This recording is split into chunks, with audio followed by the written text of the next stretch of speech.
pangit tingnan. Princess lang sukat ngayon. Saka ang taba niya, hindi makapasok sa kahang sigarilyo. Yung bagong peturo, sakit kung magalaw. Isuot akong masikip para hindi gumagalaw. Ang galaw ko, limitado. Yung tumitigas, yun, sumasakit na yan. Hirapan ako pag magtakbo-takbo. Sa nababa sa akin, hindi ko naman ito kagustuhan. Biktima lang naman din ako.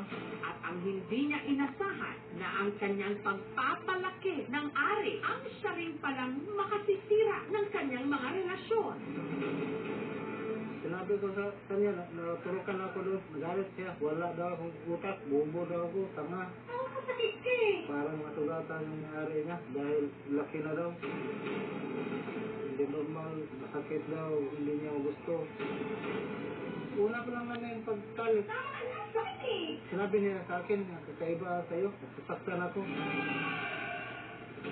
Nais man daw ngayon ni Jimmy na ipatanggal ito. Wala siyang magawa. Kapos siya sa pera para magpatingin sa doktor. Una, nagpadala ko ng pera sa mga anak ko. Mahiya din ako tanong-tanong. Pero desidido raw talaga si Jimmy na ipaayos ito. Lalo't meron na naman daw ngayong nagpapatibok ng kanyang puso. Nagkilala kami sa chat, 2 buwan pa lang. Ang balak ko rin, magkita ngayong December. Doon din ako magpasko sa kanila. Bahala ko yung kalagayan ko. Baka ganun din mangyari. Tapos, minahal ko na siya. Dumulong na ako sa KNGF dahil ayaw ko nang maulit yung gano'n. Sino man ang kapanood, sana tulungan ako sa akong problema.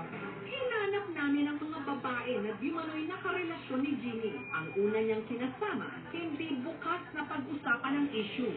Ang isa pa niyang nakarelasyon na si Gretchen, hindi raw alam ni Jimmy kung saan na nakatira. Habang ang isa pa, si Faye, narito sa Quezon Province. Kung mapagmahal siyang lalaki, maganda siyang lalaki. Paano kaya kung ang dalawa muling makapag-usap? Gusto ko na.